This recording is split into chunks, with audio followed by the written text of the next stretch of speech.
Welcome to the Fanatical Elfz Show, part of the Elfz Network. We are a bunch of wild and crazy Cleveland Browns fans, bringing you all the latest in Browns news. Tune in now.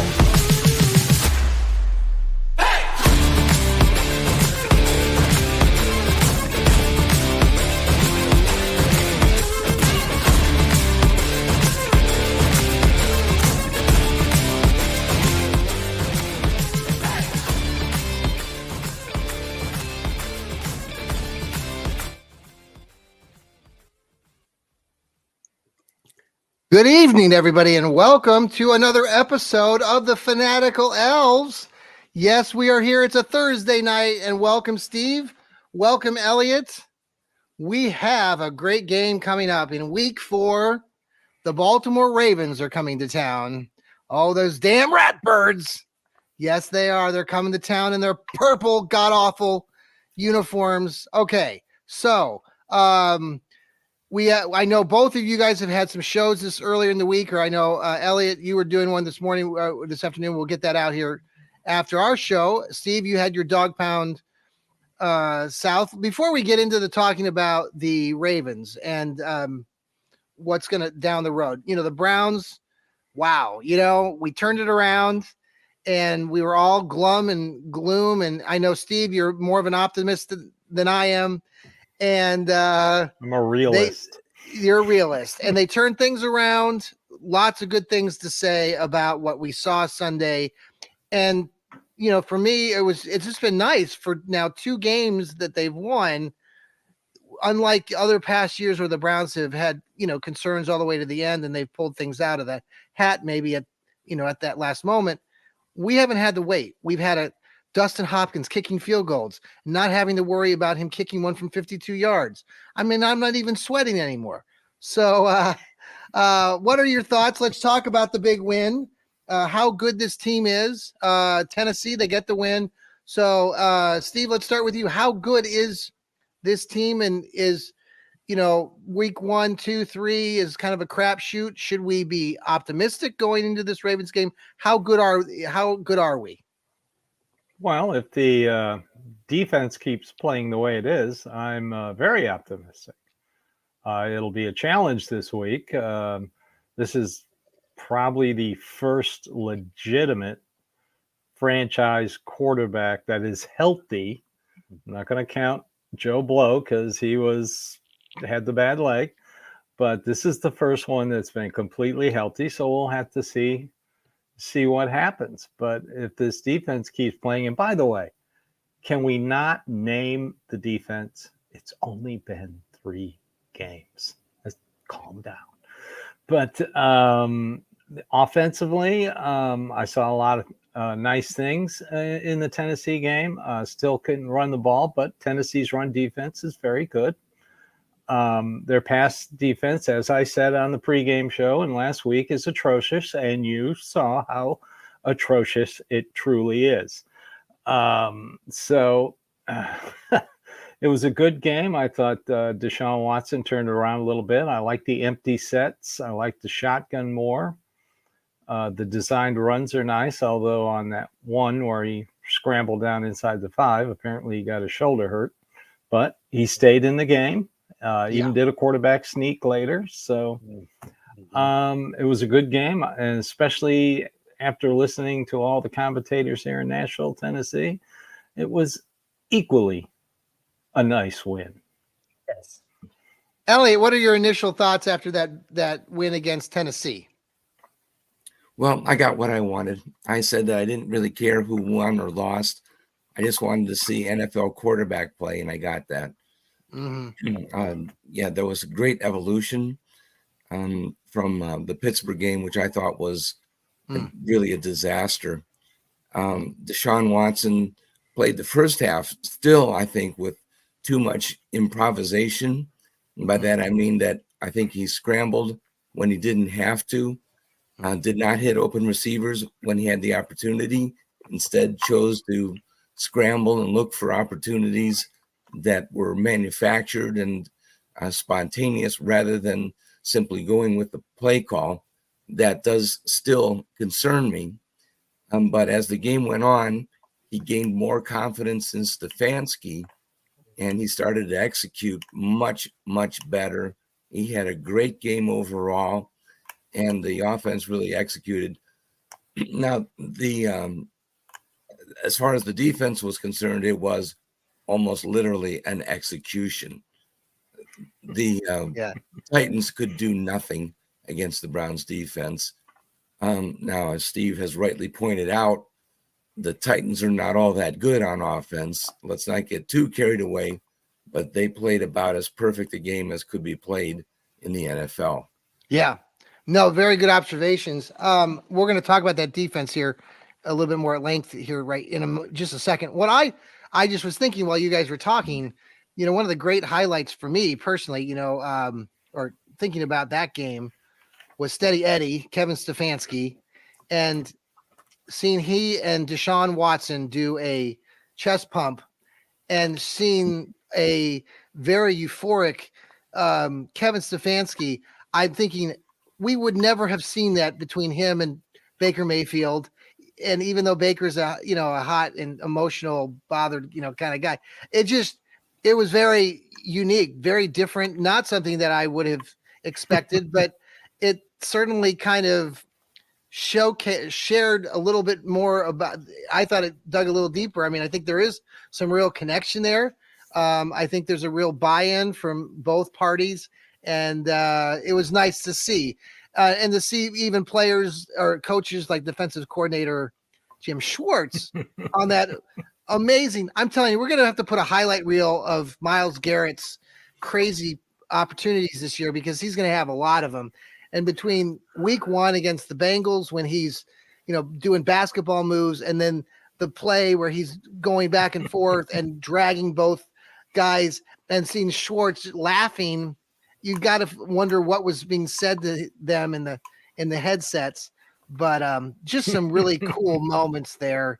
And I think as Browns fans, those are things that, honest to God, I mean, come on, man, we haven't seen stuff like this in a while. And the other thing I'm not going to talk about other teams tonight, but it is interesting that, people in Cleveland maybe don't know this, but that Joe Woods, left Cleveland. Well, where did he go? Well, he went to New Orleans. I believe he's the defensive coordinator of the Saints now. And the Saints played the Green Bay Packers, went up 17-0 in that game, and then gave up the lead and lost the game in the last moments to Green Bay. I think did they go to overtime in that game? But anyway, it's just, a tale of two cities, tale of two teams. And we just have to like our opportunities right now as Cleveland Browns fans. So let's talk about that defense. I mean, my God, right? I mean, is this what we're going to get? Should we expect to see this? Was it emphasized, or was it pushed out there even more this week because everyone was playing for Nick Chubb? Everybody was playing for number 24. Everybody's emotion and everything was tied to that game. Are we going to get a letdown against the Ratbirds? Or are we going to be able to carry this defense? Well, what do you guys think on that, Steve? No, if we were playing Tennessee this week, then I would agree with you. Okay. Baltimore has their full attention, especially after Roquan Smith comments in the media. One of these guys is going to learn. Like I said when I retweeted it, in the South we say don't poke the bear, and he poked the bear. So we'll see. Also, I too enjoyed Kevin Stefanski getting emotional and doing the jump up chest bust. Next thing you know, he's going to be challenging Lou Holtz to a fight. That's how excited he is. Man, I didn't. By the way, not to change complete subject here, but Lou Holtz and Ryan Day. I didn't know he was alive. Well, and I didn't realize the connection though with Lou Holtz and Ryan Day, like their connections going back where they had each, like, was it Ryan Day had him on Lou Holtz's staff, or there's a son of Lou Holtz that was, I mean, they have this really big connection. And so then for him to fire off those comments, it was like, oh my gosh. So yeah, I live in Columbus. So, it's like, I know you do. It's the talk of the town. I will like I've always said, I will wait till after week 6 to see how this defense stacks up. They still got to play the Ravens, and then they got to play San Francisco. Luckily, they're both at home. Yeah. But after those 2 games, that should tell us a lot about this defense. Definitely. Elliot, what do you think defensive wise going forward? Is this what we're going to see? Are we going to get a letdown? Oh, yeah. No, I think Ryan Tannehill is not Lamar Jackson. They're not the same. Newsflash. Yeah, this is going to be different. Lamar Jackson's one of the greatest dual threat quarterbacks. He is the greatest dual threat quarterback in NFL history. Sure. Ryan Tannehill is a dual threat quarterback. Yes. So yeah, no, this is going to be an entirely different scenario. Baltimore is a top team defensively. Tennessee is an okay team defensively. Mm-hmm. And offensively, we went through the offensive line in Tennessee, and we knew what was going to happen up front. We called that out. We told the fans what was going to happen, and that's what happened. Yeah. So we were not shocked. Baltimore is a different team. Now, Stefanski, someone said, Steve, you probably know this stat. Is it true that the Browns have started he's been here 4 years. Have all 4 years, have they started the year 2-1? Did I read that right? I'm not sure. Okay. I don't know that. I know a lot of people are excited, but they're being 2-1. And I think, honestly, in this schedule, and we talked about this as the season, as we prepared for the season, that, this was a big integral and big part of the first part of the season. We had the early bye. Now we're 2-1. Well, I think we talked about this on the post game. By the way, I just want to thank all the fans who have been tuning in to our Fanatical Elfz network and the fans for sports. We've had, guys, I think I mentioned this, I sent you guys a text the other night. Our downloads are up 50+%. And that's thanks to everybody who's tuning in, passing along our network. We've got these guys here who are fantastic and bring quality, great content. The writers on the side for various periodicals as well. And I hear more and more from the people that are listening to us. Good. That they like hearing what we're like the content, like what we're presenting. And we've also got younger guys in the mix now too. We've got Sam Britton's been contributing with his Browns breakdowns, a young rising podcaster from he's from Dallas, Texas area, Arlington, I think. So we're real excited about having him join our crew. He had his show come out the other day. If you haven't listened to that, we had What the Elf with Joel the other night, and we had the Browns Blitz. They did the Browns Blitz a little early this week because Rob and his family, I think his daughter is getting married this weekend. So congratulations to Rod Bloom and his family on that. Okay. We are going to have another giveaway yet. I don't have that exact what we're going to give away yet. I was hoping to do that tonight, but we're going to wait and do that. I'll probably maybe introduce that tomorrow, Friday over the weekend. People can see what that is and then get everybody excited. We'll repost that and then have probably another drawing next week for another giveaway. Okay, so let's talk about Deshaun Watson. And a little bit about a concern that's popped up with the shoulder. He hasn't really been practicing. Are you concerned or not, Steve? Or is this just, they're just resting him? And they're just resting him. Yeah. Everybody practiced today on the 53-man roster. Everyone. Mm-hmm. That's nice going into the Ravens game. I like that.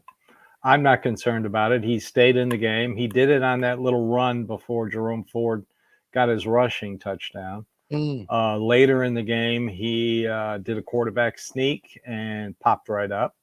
The passes to Donovan Peoples-Jones and that touchdown to Amari Cooper were right on the money, so I'm not too worried about it. Okay. Elliot? Thoughts on Deshaun, and are you concerned? Well, I'm concerned enough that I feel that any NFL team should carry 3 quarterbacks on the roster. Mm-hmm. The Browns only have 2. I think PJ Walker should be promoted. I'm not sure who I'd recommend for a demotion. Right now, the Browns have, I believe, 27 guys on defense, which is 2 over the quota. Yeah. The Browns defense is so good. It's hard to say that they should take somebody off of the defense. Yeah. But I think maybe they should. I think. Okay. Well, we'll find out if they do promote the third string quarterback. Then, yeah, they're concerned about actually his has a winning record as a starter. Yes, That's he very does. rare for a third string quarterback. I was shocked he was let go, and you saw how quick the Browns picked him up for the practice squad. Did you see? So Myles Garrett didn't get picked up for Defensive Player of the Week. It went to some other kid who's hardly played in the league, and I'm like, come on now. No, it's been nice to hear other players on the Browns team like Za'Darius Smith, who I understand from everything that you read is a real entertainer and has kind of helped Myles come out of his shell. Not that Myles wasn't coming out of his shell, but now Myles is in year 7. He's got some experience. The kid's, approaching probably 29, 30 years old. And it's just nice I'm seeing these things, hearing these things. Obviously winning helps. And this is going to be a big game. They're going to go into the bye and then come out of that having to play the really talented San Francisco 49ers. So let's pause for a break here on the Fanatical Elfz Network. This is part of the Fanatical Elfz Show. And we got Steve, we got Elliot here. We'll be right back after we pay the bills. Let me ask a question. Yes. Can I have 2 minutes to get some hot tea? I'm starting to lose my voice. You can. Okay. You can do. Yeah, I will pause. Yeah, you go, and we're going to pause for a break. We'll be right back.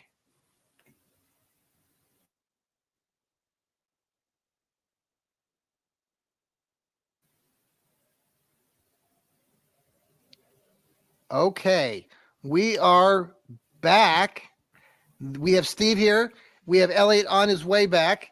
We are talking about, we just finished talking about the Brownies and what a really great effort. They're 2-1 now going into this huge game against the Baltimore Ravens, Ratbirds. Man, there's a lot of history, Steve, with the Ravens. And we, fans that might listen to us might know this already, but there's some younger fans that maybe don't understand the really where all this hatred comes from. Basically, the Browns, went belly up or were moved by stolen by Arthur B. Modell, who will never get into the Hall of Fame. And I say this story, I'm happy about it all the time. I mean, even when I was a kid growing up, even when Art Modell was the owner, and this was like the late 1970s, early 1980s. My grandma, Rose Guest. I love Rose.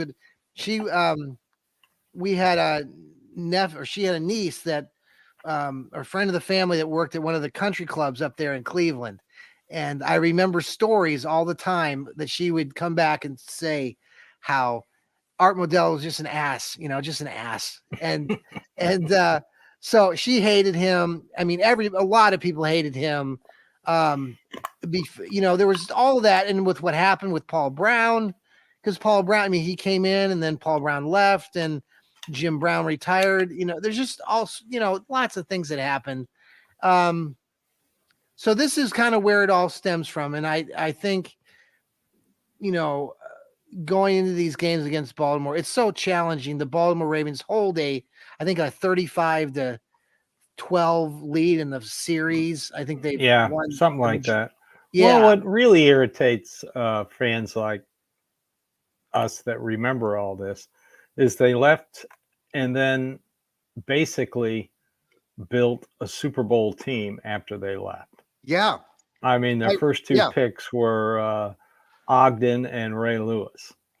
Yes. I mean, they had, I think I read somewhere that really irritates me. They said there were like 15 to 25 players on that Browns team back in 94, 95 that were part of that team that won the Super Bowl. Is that right? I've read 2000. That somewhere. Yeah. Yeah, something like that. And, it just irritates me. And the Baltimore fans, they scream and cry and complain when Indianapolis stole their team, but then when they steal a team, it's like, hey, this is perfectly fine.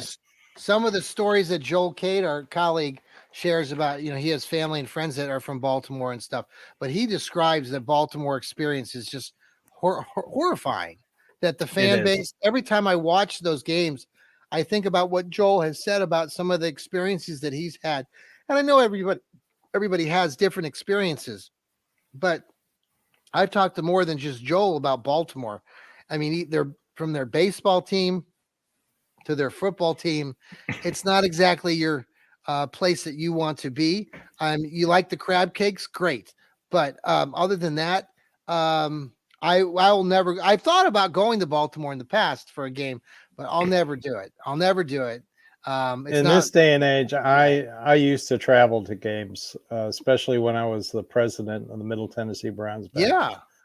But in this day and age, you see all the fights and stuff going on, I would never go to an away game. Yeah. I'm sorry, I'm too old for that crap. Right. Anyway, I don't want to keep my wife from beating the crap out of somebody because she'd do it. Well, and that's kind of scary too. With this day and age too, we see all these videos. Everybody's videotaping everybody. It's just disheartening to see so many people. Ridiculous. It's not only the fights. I mean, obviously there have been fights over the years, well before cell phones. This is not something new, but the emphasis. They're getting brutal. I mean, well, it's the idea that died because somebody hit him. Come on. Awful. It's awful. That's ridiculous. Awful. And that people are recording these things, and it's adding fuel to the fire, and it's just insulting. And then we're not participating in that kind of crap here in the Fanatical Elfz Network. We're gonna keep it clean, and but they are the damn freaking Ratbirds. Okay, we digress. Elliot, how is your hot tea? Are you better? Are you feeling good? My grandma Cookie, Grandma Pat Suchan right now is probably watching, so she wants to make sure that you have a good voice because she likes listening to you on our podcast. And you can listen to us on Apple, on Spotify, on iHeartRadio, on TuneIn. We're on all the platforms. So listen in, follow us, and subscribe. How is that tea, Elliot? Uh-oh. We're on you. Oh, hold on a second. I got you. Oops. Are we ready for PowerPoint? Yep. We got, what were you saying, Elliot? I said the tea does help. Excellent. Okay, Elliot, do you have your diagrams you'd like to bring up? Yeah, I do. Okay. Awesome. So if you're listening on Apple or Spotify, Elliot on our Fanatical Elfz Show the last few weeks has been doing a superb job of showing some data from PFF, and where he shows both teams' strengths and weaknesses. And so if you tune into YouTube or on TikTok or on the X, Twitter, you can follow along and watch this. So I'm going to pull this up for Elliot, and we're going to listen to Elliot start talking about both sides of the ball here. Well, okay. Yeah, let me say this is not from Pro Football Focus. It's not. That's one of the sources that I use. Okay. But it reflects my own opinions. Pro Football Focus grades each play. And I like your opinions better than anybody's. Yeah, and I try to state, who I think is actually, how good they actually are playing. And again, for those who have visual, the dark blue boxes means that they're playing close to all pro level. Green means that they're much above average. Yellow means that they're average. Orange below average. And red means that they're, kind of at the bottom of the league. They stink. Well, I wouldn't go that far. If you're in the NFL, you're pretty good. I will. But okay, what we're showing on offense, Lamar Jackson. The whole thing begins and ends with Lamar Jackson. He is a legitimate superstar. He's their quarterback. They have backups at left tackle. Ronnie Stanley is a former Pro Bowler. He's had a severe left ankle injury, which continues to trouble him. We don't know if he'll play or not. Patrick McCarry is a very capable backup. What's that? He practiced today, Okay, well, maybe we'll see him. but it's going to be his first game okay. this season. And Sam Mustipher is the backup center. We may see him again this week. He went in game 1, I think. We also see former Brown Kevin Zeitler at guard. He's very good. Yes. Morgan Moses, I think he came over from the New York Jets. They don't need offensive linemen. All they need is Aaron Rodgers, and they're guaranteed to be good. Zay Flowers, I could put him as a blue box. He's been sensational, rookie wide receiver. Sure. Number 2 guy is Nelson Aguilar. Yep. In the slot, came over from the Patriots. J.K. Dobbins is out for the year. Both the Browns and the Ravens are operating with their second string running back. Gus Edwards is a veteran.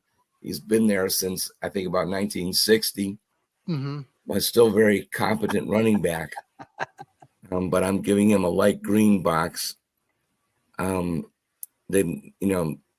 leading rusher on the team is still Lamar Jackson. Yeah. Okay.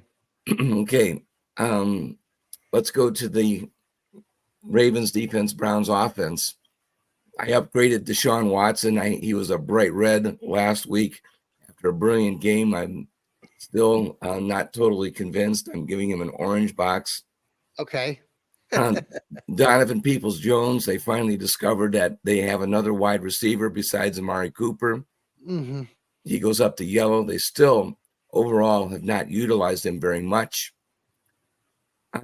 Jerome Ford had a big 70-yard game, or 70-yard run.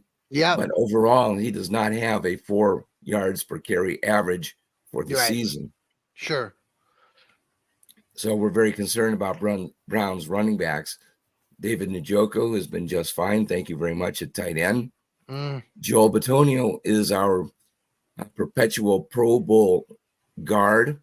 Ethan Posick, also very good. Wyatt Teller. DeJuan Jones was,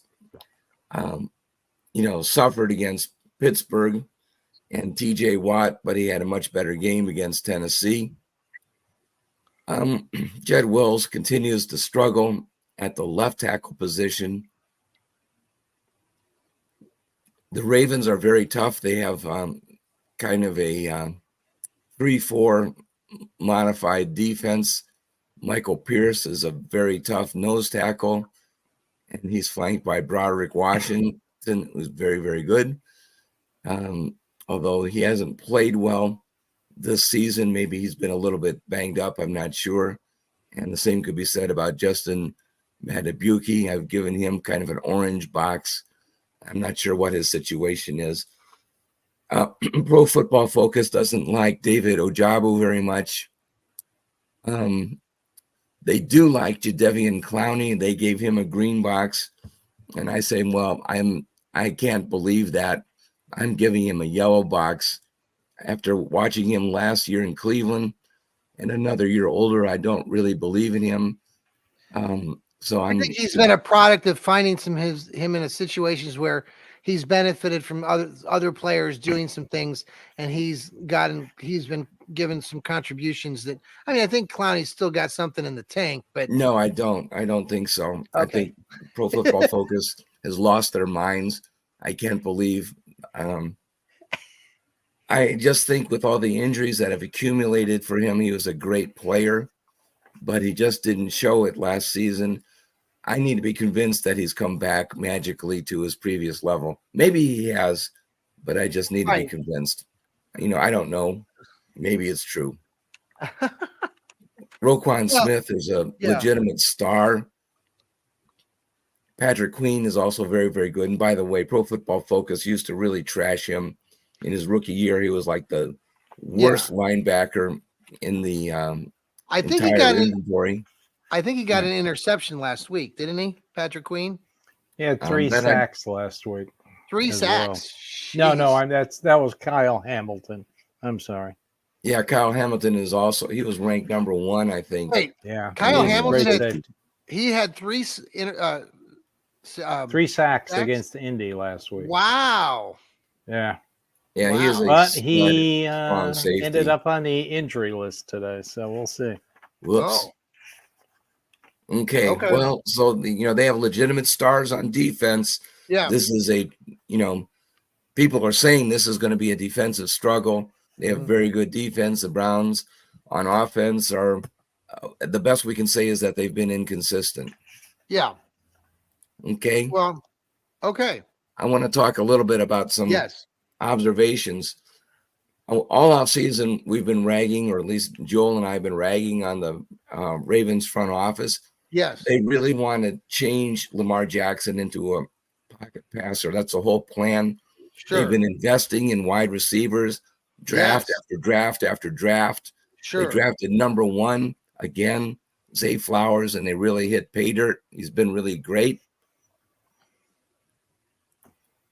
Plus, J.K. Dobbins is out for the season. Their stud running back. If ever there was a time when they were going to convert Lamar Jackson into a pocket passer, 2023 would be the season. There's just no way around it. They've got all the deep threat wide receivers they want, and the running attack is really suffering right now. Now, Elliot, they talked a little bit today, or I heard in some excerpts from the Browns. And Steve, if maybe you know a little bit more about this too as well. Jim Schwartz talking about the Browns defense not holding back, that they're going to attack Lamar. They're not going to sit on their heels and wait for he Lamar. said they're gonna take it to him. Yeah. Those were his words. Let me get to the next slide. Yeah. Sure. Because, is Lamar Jackson following the plan? Is Coach Harbaugh following the plan? Well, you look at the statistics, they are the number 1 running team in terms of ratio of runs to passes. They are not developing a downfield passing team. By the way, they've got Todd Monken, the Browns offensive coordinator of 2019, which was a terrible year for them. Yeah. I don't know what possessed them to sign Todd Monken, but they did. Sure. And they are still running the ball. They are not throwing the ball down the field. Lamar Jackson is the leading ball carrier for the Ravens. Okay. Now, the scouting department is still doing a great job for them. Zay Flowers is a great first-round draft pick for them. He is the leading receiver with 21 catches. Sure. No one else has more than 9. Nelson Aguilar, who came over from the Patriots, has got 9. And also Mark Andrews, the tight end.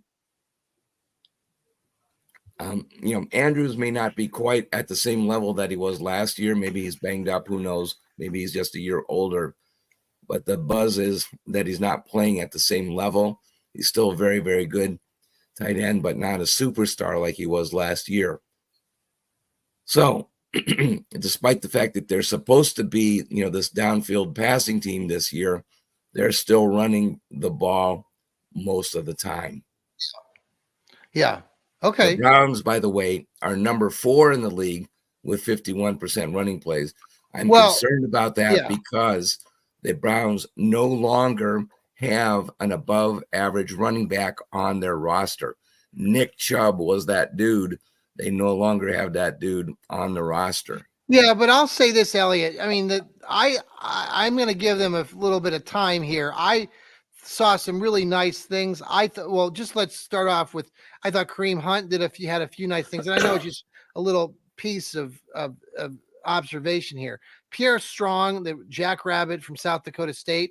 I was intrigued by what I saw there. A little bit more height, a little bit more oomph, a little bit different runner than Jerome Ford. I was really thoroughly impressed with Jerome Ford's run to the corner front pylon.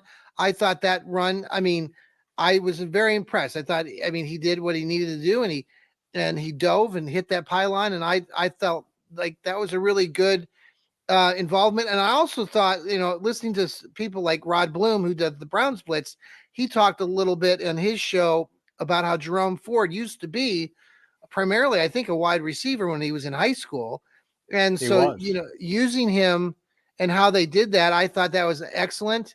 Scoring that touchdown and that little juke move he made to the inside and then out. Don't put a linebacker on him. I think there's some really nice things. that maybe, just maybe, and we're disheartened by the fact that Nick Chubb is out, but it's going to force this team to adjust, and for at least 1 week to see things connect and to see the coach do high fives and chest pumps with his quarterback, at least has me slightly more enthused going into week 4. Elliot, you want to finish up here? I have a couple more questions I want to ask. Also, just talking about defense, I know you talked about this number 4 in defense. I mean, just some of these stats are just phenomenal defensively. They've given up, they're first in the league and only allowing 3.8 yards per passing attempt. They've only given up 335 yards total. That's second in the league. They've only given up 14 first downs. That's first in the league. Rushing the ball, they're third in the league, only giving up 156 total yards. Second in the league by only giving up 2.8 yards per carry, and they've only given up 5 rushing first downs, which is first in the league to this point. So, very impressive. Okay, back to you. Yeah, one stat that I like is how many snaps does it take before a receiver gets the ball? Yeah, snaps per target. Yeah. Zay Flowers is getting the ball once every 7 snaps per target. Okay. You can see my cursor here. Yeah. That's like Jamar Chase for the Bengals. So they really have confidence in what Lamar does anyway. That's Mark a fantastic stat. Right behind him at 9. Yeah, Elliot, where do you find that? Elliot, tell the folks, where did you find the? Did you? Pro Football Reference, and then I made these stats myself with my little pocket calculator. This is why you need to tune in to the Fanatical Elfz Network, because we got folks like Elliot who, damn it, they know what they're talking about. Listen, I mean, this is good stuff, folks. So if you listen to us, if you can't see it, he's talking about, the passing attack of the Ravens right now and what to expect on Sunday. I basically invented this snap. It's on 2 different pages in Pro Football Reference. But anyway, look down here at, and admittedly, this is a small data sample, but Odell Beckham Jr. is getting the ball once every 14 snaps. Right. That's not very often. No. And plus he's not doing very much. A good number for total yards from scrimmage per snap is like 1.5. Yeah. Nobody's making very much yardage, and Odell's only getting 0.67. That's not very good. No. For the Browns, by the way, both of the teams have fullbacks. Patrick Ricard is a 300-pound guy, and the Browns are using Nick Harris, who's nominally a center, but he also plays fullback. So they got big dudes that can play fullback. Yeah. Okay, who does Deshaun throw to? Same stat. I put this in different colors for you. I like the colors. It's very, very pretty. Targets per snap. Deshaun loves to throw to Elijah Moore and Amari Cooper, 6.88 or more, 6.64 for Cooper. And again, that's kind of like Jamar Chase around 7. It's bad to see Donovan Peoples-Jones at 20.5. Yeah, Holy that's cow. ridiculous. That's like they're ignoring him. Baker Mayfield was like that 1 year and wouldn't throw to DPJ for some reason. Then suddenly he caught fire. Also pretty much ignoring Harrison Bryant. Well, that he might after that interception at Pittsburgh. But he also he will throw to Marquise Goodwin when he's on the field. Yep. David Bell he'll throw to. He likes throwing the ball to Kareem Hunt. All these are really good numbers. Doesn't like to throw the ball to Jordan Akins very much. He's a blocking tight end. Yeah, he has never thrown the ball. No. Never thrown the ball to Cedric Tillman. Never at all. Okay. There were a couple times where it sounded like he was open, like on a couple deep passes, and they never did go his way. Oh my gosh! Elliot? Now, if you're listening to our show on Apple, he's got a great diagram this is up here. A tweet from Pop Crave at Pop Crave, and it's citing people.com. And it says that Kim Kardashian and Odell Beckham Jr. are hanging out after his split from his model wife. And I'm kind of glad that this is happening in Baltimore rather than Cleveland. I'm not sure whether this is really a good career move for Odell. I don't know if this has anything to do with No. his injury rate or lack of durability, but Well, he man, can't I'm seem just to not get sure on if the this is a good field idea, man. right now. So This doesn't seem as popular as what's her name? Oh, that's right. Taylor Swift Taylor and Swift, Travis Kelce. Travis Oh my Kelce. gosh. Travis Kelce, the new most famous person in the world because now he's dating the most famous pop star in the world. Yeah, do you know what Bill Belichick said? No, what did Bill say? He says, well, Travis Kelce's had a lot of big catches in his career. This one might be the biggest of his career. yeah, doesn't hurt either one of them. Well, there's anything else, Elliot? Anything else we got to show tonight? Or I was going to ask you. I gotta conclude with this. That's the best I can do. Oh, I love it. I love it. Odell and the Kardashians. My gosh. So the Browns are favored tonight, or they're favored in this game by 3 points currently. The money Wow, line. where'd you get that? I thought it was 2. It was 3. I saw I've it seen earlier 3. tonight on Sports Illustrated. The money line, the Ravens are plus 130. And the game totals are over under 40.5. You know, you think back a couple years ago, Lamar, when he was at his peak, that cold December game I was at, the Ravens, and he was pooping his pants. They ended up winning that game 45-42. Kareem Hunt was a big part of that game, kept scoring touchdowns. It was one of those games who was ever going to have the ball last was going to win. The Browns actually almost pulled out a heroic win, but they lost. So here we go. We got, what are your final kind of takes on the game Sunday? We'll probably have a pregame show like we did last week. So we'll have to talk a little bit about that prior to the game starting, probably at 11 or 12. I don't know what, Steve, your schedule looks like, but we'll talk about that. I'm open. Okay, cool. No continuing ed this weekend. So okay. I'm good. Well, I may be up in Worcester. I will say this before we get to I will say this just very briefly. I'm going to talk about this more on my Johnny Cleveland podcast coming up. I think I've shared this on this podcast before, but I write for a lot of different periodicals, including Northeast Ohio Sports Insiders, which is a great group run by Natalie Turk. She took over for Matt Lodi. Some of people that might be listening might know Matt. Matt died a couple years ago from cancer. He used to run the Northeast Ohio Sports Insiders website. He also wrote for Sports Illustrated and was on numerous TV shows and radio programs throughout Cleveland. Unfortunately, he lost his battle to cancer. So anyway, what's happened since then is that Natalie Turk has taken over. She's the only female editor of a local media group in the Cleveland area, which is fantastic. And they cover high school sports. They cover the Cavs. They're credentialed with the Cavaliers, with the Ohio State Buckeyes, with the Columbus Crew. She covers this Cleveland Guardians for Sports Illustrated and Northeast Sports Insiders. So I was supposed to be credentialed with Northeast Ohio Sports Insiders for the Browns. And unfortunately, they have denied our request multiple times. And it's disappointing. And from the Browns organization, you find out a little bit more about teams and organizations. And like any NFL team, they're a huge product. There's a lot of different parts and pieces to these teams. And as while we cheer on Kevin Stefanski and Nick Chubb and Deshaun Watson and Myles Garrett, there are other parts of the team, which they're all doing their job. But been a little disappointed. So I will not be up there this weekend. I'm a little sad about that. I am happy though.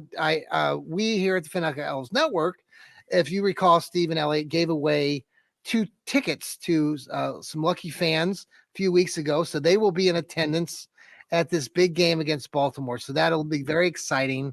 Are either one of you, or Elliot, are you going to be at the game again, or Joel? Do we know if? Okay, I know you were at the game last week, but are you still there, Elliot? Okay. Saving his voice. Okay. Yes. Save your voice. Okay. Let's do some final takes. I think I'll just start off by, I think it's going to be a really good game, and I think it'll be close. I think it's going to really be one of those games where Deshaun Watson, again, we're going to have to see kind of what he does. And he played very well last week, made some silly mistakes. By the way, that play that he did in the first half, I don't know about you, but that's going to go down as one of the most boneheaded plays in my memory of Cleveland Browns and Deshaun Watson. I mean, that's going down as bad as Brandon Whedon crap. I mean, what he did I don't know. I think so. Deshaun Kaiser throwing into triple coverage from his own end zone. Yeah, but Deshaun Watson is going the other way. He's not even looking the other direction. John, newsflash, they won. Calm down. I'll calm. I digress. They did win, but it was really a boneheaded mistake at the time by Deshaun. I'm glad they were able to recover. He'll be fine. So, Steve, with your patient views, so I think I'm going to be, I'm going with my heart here. I think the Browns win, but I think it's going to be a very close contest. And maybe even someone like Dustin Hopkins, who's been very reliable so far for the Brownies as their place kicker. I think he does something pretty cool in this game, either, a couple minutes left, or maybe gives the ball back to Baltimore, and our rising defense that's just been playing outstanding stops Lamar Jackson at the end. So they win. Steve, what do you think? The problem with paying Baltimore is they bring chaos. They bring chaos on offense, and they bring chaos on defense.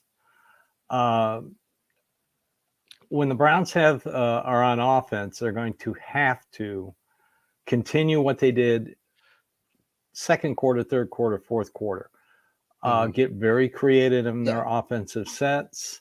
I'd like to see a little bit more Elijah Moore. I think the running game will come around. The one interesting thing is the Ravens offense converts first downs at a 51% rate. Right. While the Browns defense forces opposing offenses to go 3 and out 61.5% of the time. Amazing stat.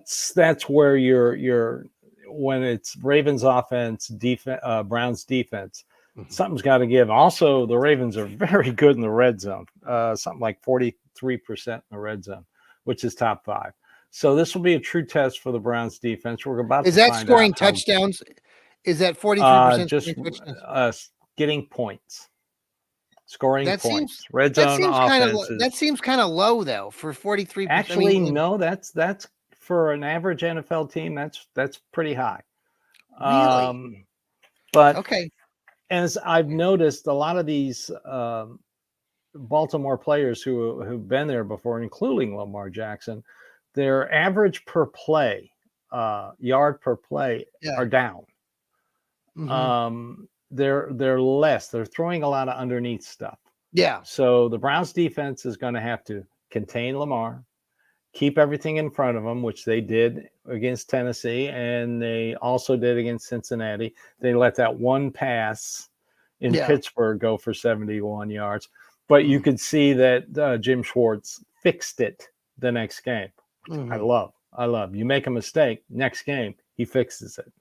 And like I said on the Browns offense, I'd like to see the tight ends get a little bit more involved besides Harrison Bryant doing quarterback sneaks.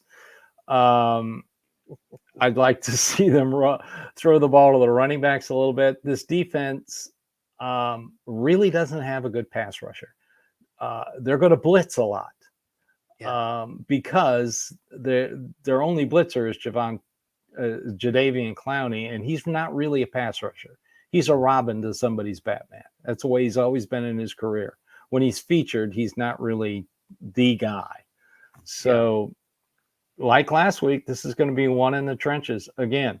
Also, Ravens are a -2 in the turnover margin. I'd love to see the Browns get a little turnovers on defense. I have this gripe with you guys with Harrison Bryant. Neither one of you guys like him, but I think the kid's been. Now, here's my thing. He's been with the team for 3 years, correct? I think he's going into year 4. Had a great rookie year.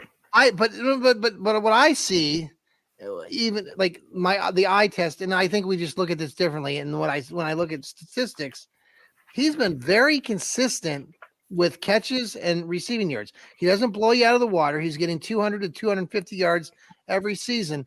And I don't see why, and I guess we'll just disagree. I think he's a pretty good blocking tight end, what I've seen, but I'm not monitoring it probably as much as you are, Steve.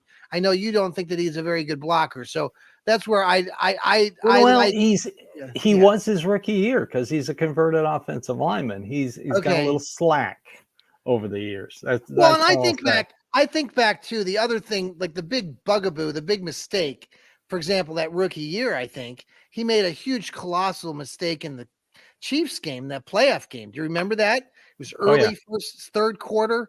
He caught a ball and he fumbled it. And I think that was it was the second half. He did that during the season as well, a couple times. Yeah, so those are those moments that,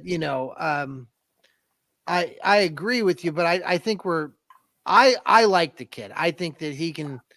I don't mind him. Let's get him involved in the game, and let's make sure we don't get the Ravens linebackers involved. They play every snap, and they're probably the best linebacker duo the Browns are going to see so far this year. Those two guys are just fantastic. Now, Jerome Ford's got 3, by the way, just before we get to you, Elliot. I mean, Jerome Ford, here's another player that I've been really nicely surprised by. I think other fans might be too. 3 touchdowns, right? 2 in the air, one running touchdown. So I think his contributions are far greater than the 12 yards that he carried for last year, right, Elliot? Better than 12 yards, obviously. On to you, Elliot. What do you got to finish up? Let's hear your predictions and what you think is going to happen on Sunday. Well, I would say that overall, Baltimore has had a below-average offense so far this season. It's all Lamar Jackson. He's gotten very little help. I think, the cat's out of the bag that Zay Flowers is their primary offensive threat. Mm-hmm. And as long as you're mindful of that, their offense is in trouble.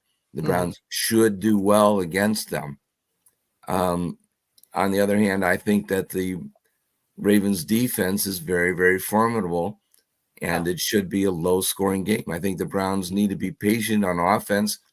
What I don't want to see is too much improvisation like we saw in Pittsburgh, where Watson thinks that he needs to be Fran Scran Tarkenton and make things up that's not in the playbook. That's where he gets into trouble and throws backward passes. I share the same concern that you do, John. I do not want to see those kind of plays very often, maybe once in a while. And I do want to see Harrison Bryant. I think that passes to the tight end make a lot of sense in this kind of game. Sure does. I think that they need to diversify and use other wide receivers. They're too reliant. And Kevin Stefanski looks. I think you're on to something there. And Steve, you probably agree that Stefanski's he really is a brilliant play caller. We don't give him enough credit, and we chastise stuff, but he really does create some intriguing things. And we might disagree, but like you're saying, like last week and Amari Cooper has been sort of targeted. So let's try some of these things with maybe David Njoku and making him right. Yeah. Steve? Yeah. And I think they target Elijah Moore too often. Let's use Donovan Peoples-Jones. And I agree, Elliot, with you. See, Elijah Moore, I see him as kind of this scat back. He's not very big, and I don't know what the whole euphoria is over this guy. I haven't seen anything. They have to use him a little more creatively. I agreed. How? Donovan Peoples-Jones is a big body target. Yeah. And I'd love to see him. And he seems, when he's focused, he makes great catches at the right time. I mean, do you think the Browns? Well, there are ways to use Elijah Moore because I saw him play at Ole Miss. Okay. I know what they could do with him if they use him correctly. Also, love to see Marquise Goodwin catch his first pass. Who here would like to see Marquise? Zero. He was drafted too high to have 0 receptions at this point in the season. This is ridiculous. Because Zero targets. They have not thrown the ball to him. Why put him in the game if you're not going to use him? I think this might really be a perfect game for it, because the Baltimore Ravens have to generate pressure by blitzing a lot. That leaves open areas. What Bernie Kosar always say: when a defensive blitzes me, I know somebody's open. Right. And that's what happens. You got to find them. Yeah. Well, guys, I appreciate you coming on here on the Fanatical Elfz Show. And, fans who are listening and watching us, we can't do this without you. I'm just so excited. We went over so many thousands of downloads this week, which is a real huge, another accomplishment. We've been doing this since April, and the Browns are fired up. We're fired up here on the Fanatical Elfz Network. We're going to continue to provide some great coverage, and we'll look forward to talking to everybody again pre-game as we get going toward the Browns playing the Ravens Sunday afternoon. I think it's going to be good weather. It's going to be near 80 degrees up here in Cleveland. So another good weather day. I hope everybody who goes to the stadium enjoys that. Have a fun time, party hard, but be safe, and let's bring home a win against those damn Ratbirds. Oh. Hey, good night, Elliot. Good night, Steve. Take care, and we will talk to everybody later. Go Browns! Go Browns! Go Browns! Go Browns! Go Browns! Go Browns! Go Browns! Okay, here we go. Maybe we have music. Oh wait. We have music. Okay, bye. Maybe. Go Browns. I don't know. It's not playing. Why is it not playing? Oh, there we go. See ya.